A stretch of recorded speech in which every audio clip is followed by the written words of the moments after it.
A man claims he is innocent, that it was all just a coincidence, yet he is still arrested for murder. Can he prove his innocence? Dear listeners, welcome back. We're about to dive into Chapter 8 of The Old Man in the Corner. Let's get into the story. Chapter 8, The Capital Charge. The police, it appears, instinctively feeling that some mystery lurked round the death of the bookmaker and his supposed murderer's quiet protestations of innocence, had taken a very considerable amount of trouble in collecting all the evidence they could for the inquest which might throw some light upon Charles Lavender's life, previous to his tragic end. Thus it was that a very large array of witnesses was brought before the coroner, chief among whom was, of course, Lord Arthur Skelmerton. The first witnesses called were the two constables, who deposed that, just as the church clocks in the neighborhood were striking 11, they had heard the cries for help, had ridden to the spot whence the sounds proceeded, and had found the prisoner in the tight grasp of Lord Arthur Skelmerton, who at once accused the man of murder and gave him in charge. Both constables gave the same version of the incident, and both were positive as to the time when it occurred. Medical evidence went to prove that the deceased had been stabbed from behind between the shoulder blades whilst he was walking, that the wound was inflicted by a large hunting knife, which was produced, and which had been left sticking in the wound. Lord Arthur Skelmerton was then called and substantially repeated what he had already told the constables. He stated, namely, that on the night in question he had some gentlemen friends to dinner, and afterwards bridge was played. He himself was not playing much, and at a few minutes before 11 he strolled out with a cigar as far as the pavilion at the end of his garden. He then heard the voices, the cry and the groan previously described by him, and managed to hold the murderer down until the arrival of the constables. At this point the police proposed to call a witness, James Terry by name and a bookmaker by profession, who had been chiefly instrumental in identifying the deceased, a pal of his. It was his evidence which first introduced that element of sensation into the case which culminated in the wildly exciting arrest of a duke's son upon a capital charge. It appears that on the evening after the Eber, Terry and Lavender were in the bar of the Black Swan Hotel having drinks. I had done pretty well over Peppercorn's fiasco, he explained, but poor old Lavender was very much down in the dumps.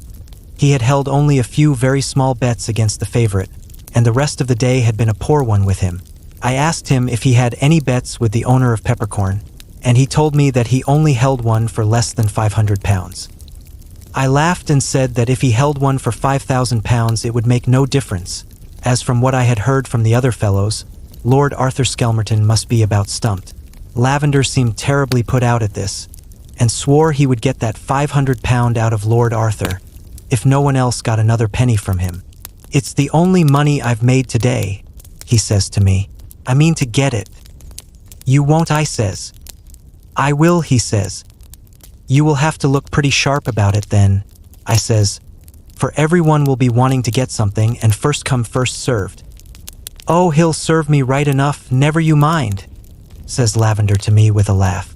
"If he don't pay up willingly, I've got that in my pocket which will make him sit up and open my lady's eyes and Sir John Eddy's too about their precious noble lord." Then he seemed to think he had gone too far, and wouldn't say anything more to me about that affair. I saw him on the course the next day. I asked him if he had got his £500. He said, "No, but I shall get it today." Lord Arthur Skelmerton, after having given his own evidence, had left the court. It was therefore impossible to know how he would take this account, which threw so serious a light upon an association with the dead man, of which he himself had said nothing. Nothing could shake James Terry's account of the facts he had placed before the jury, and when the police informed the coroner that they proposed to place George Higgins himself in the witness box, as his evidence would prove, as it were, a complement and corollary of that of Terry, the jury very eagerly assented. If James Terry, the bookmaker, loud, florid, vulgar, was an unprepossessing individual, certainly George Higgins, who was still under the accusation of murder, was 10,000 times more so. None too clean, slouchy, obsequious yet insolent, he was the very personification of the cad who haunts the racecourse and who lives not so much by his own wits as by the lack of them in others. He described himself as a turf commission agent, whatever that may be. He stated that at about 6 o'clock on the Friday afternoon, when the racecourse was still full of people, all hurrying after the day's excitements, He himself happened to be standing close to the hedge which marks the boundary of Lord Arthur Skelmerton's grounds. "There is a pavilion there at the end of the garden," he explained on slightly elevated ground, and he could hear and see a group of ladies and gentlemen having tea. Some steps lead down a little to the left of the garden onto the course, and presently he noticed at the bottom of these steps Lord Arthur Skelmerton and Charles Lavender standing talking together. He knew both gentlemen by sight, but he could not see them very well as they were both partly hidden by the hedge. He was quite sure that the gentleman had not seen him, and he could not help overhearing some of their conversation. "That's my last word, Lavender," Lord Arthur was saying very quietly. "I haven't got the money and I can't pay you now. You'll have to wait." "Wait, I can't wait," said old Lavender in reply. "I've got my engagements to meet, same as you. I'm not going to risk being posted up as a defaulter while you hold £500 of my money. You'd better give it me now or—" But Lord Arthur interrupted him very quietly and said, "Yes, my good man, or I'll let Sir John have a good look at that little bill I had of yours a couple of years ago. If you'll remember, my lord, it has got at the bottom of it Sir John's signature in your handwriting. Perhaps Sir John, or perhaps my lady, would pay me something for that little bill. If not, the police can have a squint at it. I've held my tongue long enough and—" "Look here, Lavender," said Lord Arthur. "Do you know what this little game of yours is called in law?" "Yes, and I don't care," says Lavender. "If I don't have that £500, I am a ruined man. If you ruin me, I'll do for you, and we shall be quits. That's my last word." He was talking very loudly, and I thought some of Lord Arthur's friends up in the pavilion must have heard. He thought so, too, I think, for he said quickly, "If you don't hold your confounded tongue, I'll give you in charge for blackmail this instant." "You wouldn't dare," says Lavender, and he began to laugh. But just then a lady from the top of the steps said, "Your tea is getting cold," and Lord Arthur turned to go. But just before he went, Lavender says to him, "I'll come back tonight. You'll have the money then." George Higgins, it appears, after he had heard this interesting conversation, pondered as to whether he could not turn what he knew into some sort of profit. Being a gentleman who lives entirely by his wits, this type of knowledge forms his chief source of income. As a preliminary to future moves, he decided not to lose sight of Lavender for the rest of the day. "Lavender went and had dinner at the Black Swan," explained Mr. George Higgins, "and I, after I had had a bite myself, waited outside till I saw him come out. At about 10 o'clock I was rewarded for my trouble. He told the hall porter to get him a fly and he jumped into it. I could not hear what direction he gave the driver, but the fly certainly drove off towards the racecourse. Now I was interested in this little affair," continued the witness, "and I couldn't afford a fly. I started to run. Of course, I couldn't keep up with it, but I thought I knew which way my gentleman had gone. I made straight for the racecourse, and for the hedge at the bottom of Lord Arthur Skelmerton's grounds. It was rather a dark night and there was a slight drizzle. I couldn't see more than about 100 yards before me. All at once it seemed to me as if I heard Lavender's voice talking loudly in the distance. I hurried forward and suddenly saw a group of two figures, mere blurs in the darkness, for one instant, at a distance of about 50 yards from where I was. The next moment one figure had fallen forward and the other had disappeared. I ran to the spot, only to find the body of the murdered man lying on the ground. I stooped to see if I could be of any use to him, and immediately I was collared from behind by Lord Arthur himself. "You may imagine," said the man in the corner, "how keen was the excitement of that moment in court. Coroner and jury alike literally hung breathless on every word that shabby, vulgar individual uttered. You see, by itself his evidence would have been worth very little, but coming on the top of that given by James Terry, its significance, more, its truth, had become glaringly apparent. Closely cross-examined, he adhered strictly to his statement, and having finished his evidence, George Higgins remained in charge of the constables, and the next witness of importance was called up. This was Mr. Chips, the senior footman in the employment of Lord Arthur Skelmerton. He deposed that at about 10:30 on the Friday evening a party drove up to the Elms in a fly and asked to see Lord Arthur. On being told that his lordship had company, he seemed terribly put out. "I hasked the party to give me his card," continued Mr. Chips, "as I didn't know, perhaps, that his lordship might wish to see him, but I kept him standing at the hall door, as I didn't altogether like his looks. I took the card in. His lordship and the gentleman was playing cards in the smoking room, and as soon as I could do so without disturbing his lordship, I give him the party's card."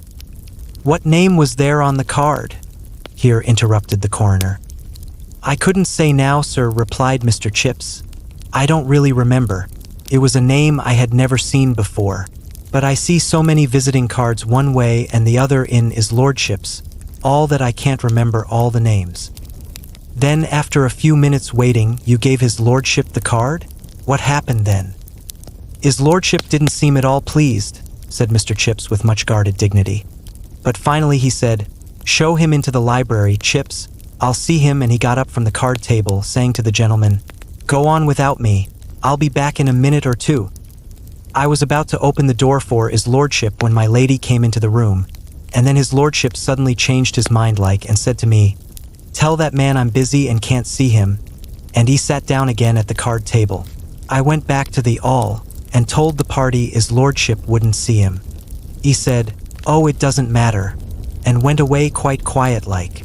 "Do you recollect at all at what time that was?" asked one of the jury. "Yes, sir, while I was waiting to speak to his lordship I looked at the clock. Sir, it was 20 past 10, sir."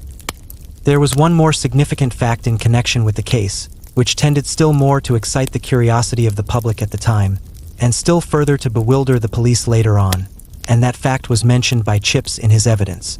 The knife, namely, with which Charles Lavender had been stabbed, and which, remember, had been left in the wound, was now produced in court. After a little hesitation, Chips identified it as the property of his master, Lord Arthur Skelmerton.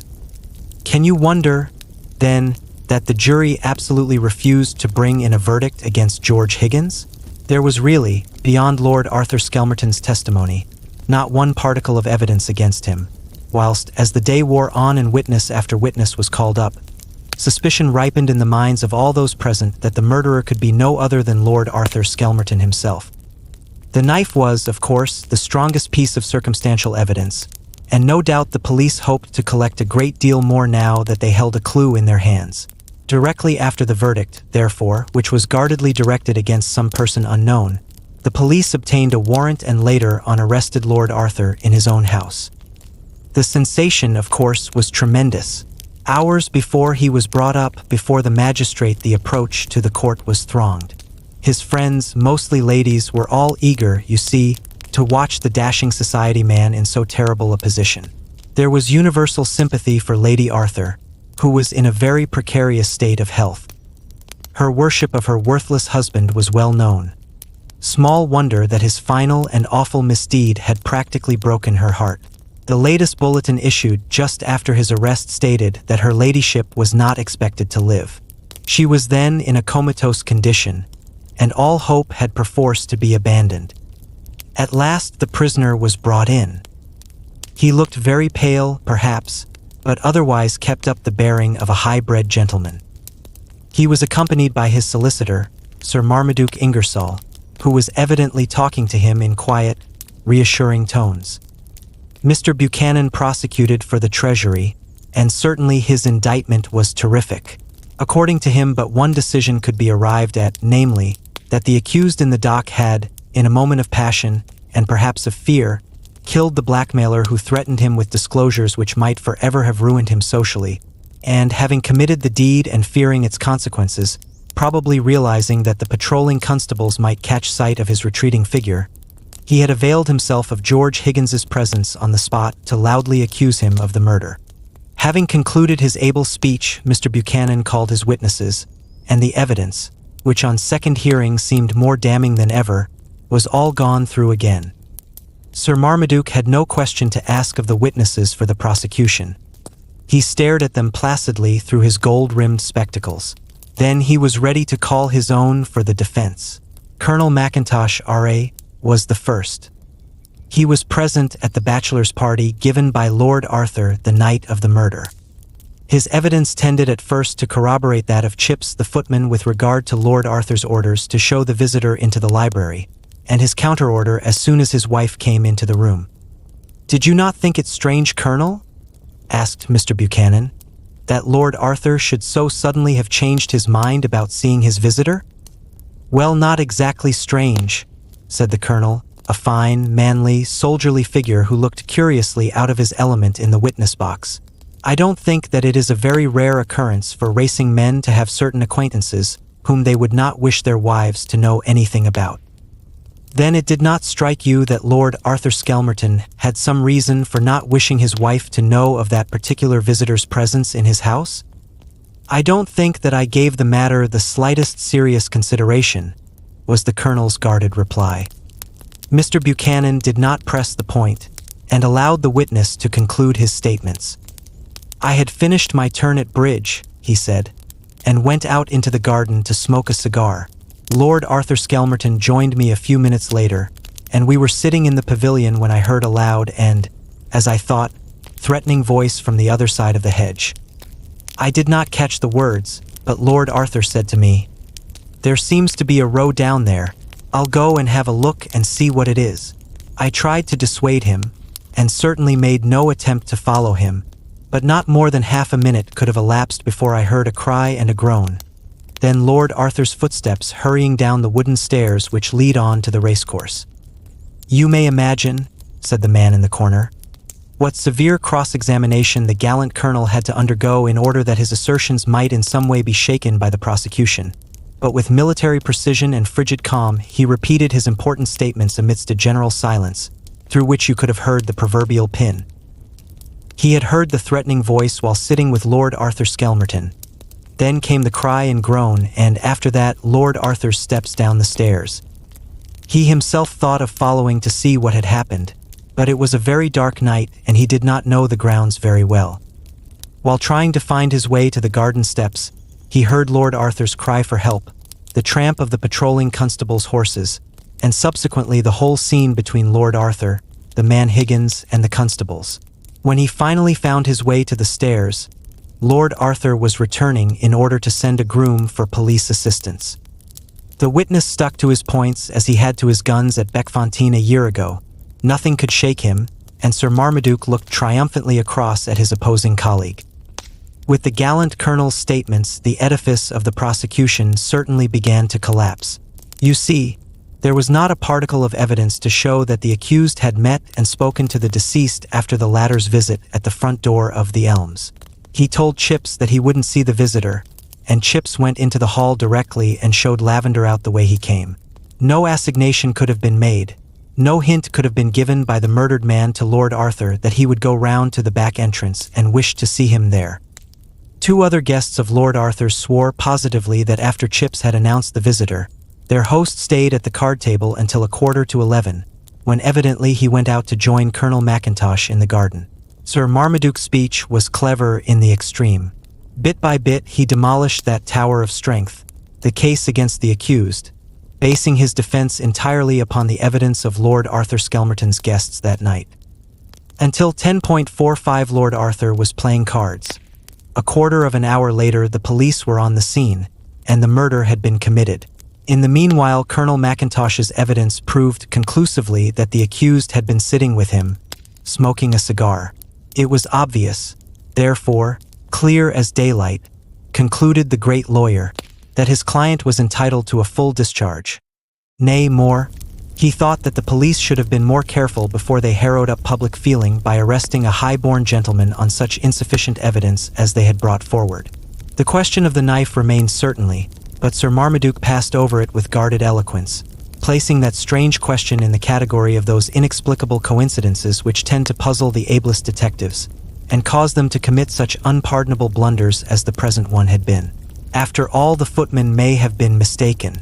The pattern of that knife was not an exclusive one, and he, on behalf of his client, flatly denied that it had ever belonged to him. Well, continued the man in the corner, with the chuckle peculiar to him in moments of excitement, the noble prisoner was discharged. Perhaps it would be invidious to say that he left the court without a stain on his character, for I dare say you know from experience that the crime known as the York Mystery has never been satisfactorily cleared up. Many people shook their heads dubiously when they remembered that, after all, Charles Lavender was killed with a knife which one witness had sworn belonged to Lord Arthur. Others, again, reverted to the original theory that George Higgins was the murderer, that he and James Terry had concocted the story of Lavender's attempt at blackmail on Lord Arthur, and that the murder had been committed for the sole purpose of robbery. Be that as it may, the police have not so far been able to collect sufficient evidence against Higgins or Terry, and the crime has been classed by press and public alike in the category of so-called impenetrable mysteries. Well, who will the killer be, Lord Arthur or George Higgins? Feel free to leave your comments and share your thoughts with us. See you tomorrow.